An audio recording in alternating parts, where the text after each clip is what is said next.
종종 우리는 배우들의 미친 연기력을 보면서 정신이 안드로메다까지 광속 이동하기도 하죠. 괜찮아요? 많이 놀랬죠? 미안해요. 감정을 영혼까지 끌어올리기 위해 배우들이 어떻게까지 했는지 보겠습니다. 네가 있을 자리 그런 자리가 아니야 이 새끼야! 배트맨 역으로 우리에게 널리 알려진 크리스찬 베일은 영화 머시니스트에서 불면증에 시달리는 남성을 표현하기 위해 55kg까지 몸무게를 감량했는데요. 이어 영화의 모든 촬영이 끝나자 배트맨 역을 위해 100kg까지 몸무게를 다시 늘리기도 했습니다. 이 정도면 고무줄 몸무게의 끝판왕이 아닐까 싶네요. 고무줄 몸무게의 끝판왕이라니 이분도 빼놓을 순 없죠. 바로 브라이스 데러스 하워드. 평소 100kg이 넘는 모습을 보여주는 그녀는 영화 캐릭터를 위해 이렇게 변신합니다.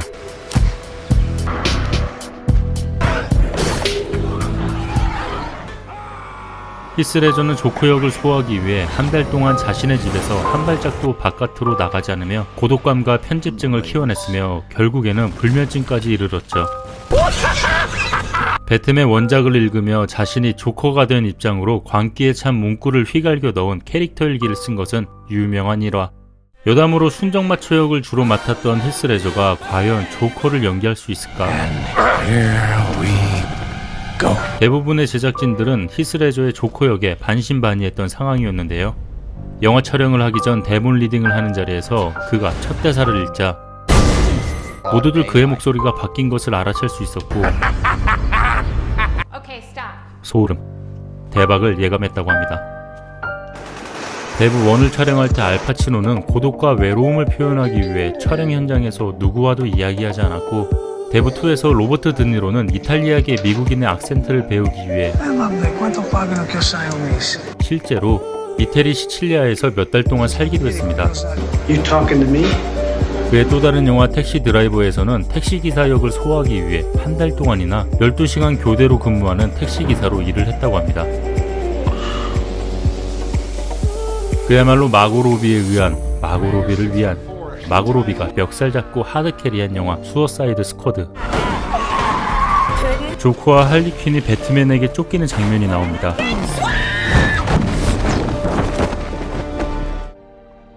배트맨에게 아구창을 날리려다 실패한 이 장면은 실제 물속에서 진행이 되었는데요.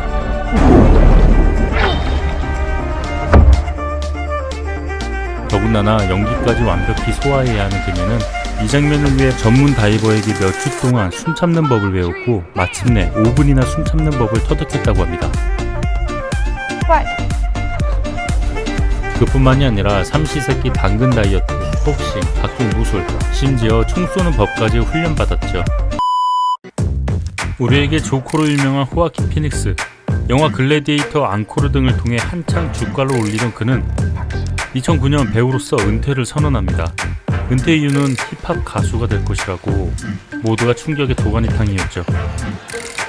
실제로 호아킨은 유명 힙합 프로듀서 퍼프데디와 회동하는 등 충격적인 행보를 보였는데요. 실제로 호아킨의 힙합 무대도 공개됐으나 형편없는 실력으로 팬들을 당혹스럽게 만들기까지 했는데요. 팬들은 정말 배우를 은퇴하고 래퍼가 되려나 보다는 충격에 점점 정신을 잃어갔는데요.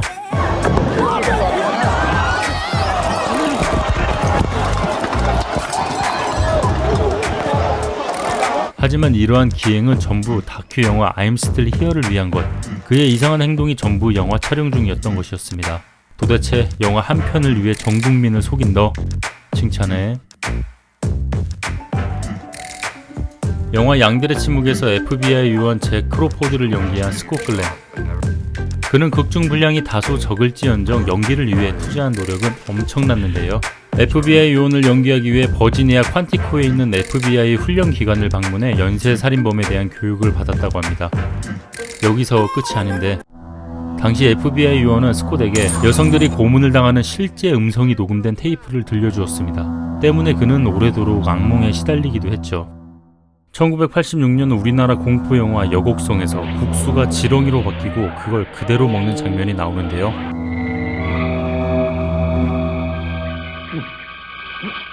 당시 CG 기술이 없었고 리얼한 연기와 연출을 위해 김기종 배우님은 실제 지렁이를 입에 넣습니다.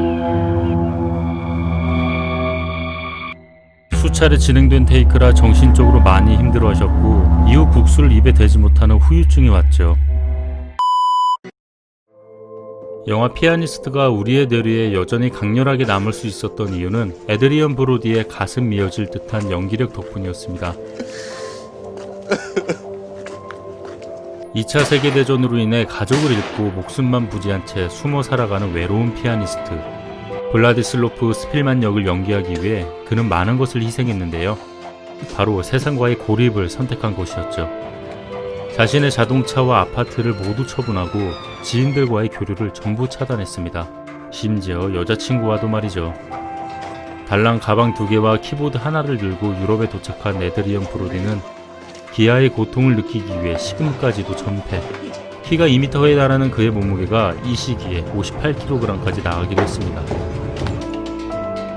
최초의 아카데미 나무주연상 3회 수상자로 유명한 다니엘 데이 루이스. 그는 영화 링컨을 촬영하는 동안 서명을 할 때마다 에이브리엠 링컨의 이니셜 A를 사용했으며 링컨에 관련된 책도 100권 이상 읽었다고 합니다.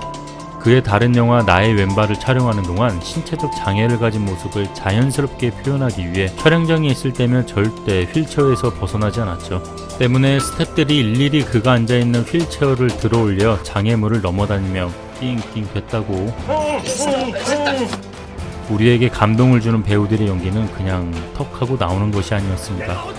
배우들의 피를 토하는 노력으로 탄생된 것들이었죠. 실제로 배우 최민식 씨는 악마를 보았다를 촬영한 후 엘리베이터에서 지인을 만났고 그 지인은 반갑게 인사를 했는데 순간 속으로 이 새끼가 왜 반말을 하지? 라는 생각이 들었고 이런 씨발 왜 아무한테나 반말 짓거려? 스스로 소름 끼친 그는 정신과 상담도 받고 이후 악역을 하지 않았죠. 다시 한번 배우님들께 감사합니다. 그리고 새해 복 많이 받으세요. 이상 숨쉬네였습니다.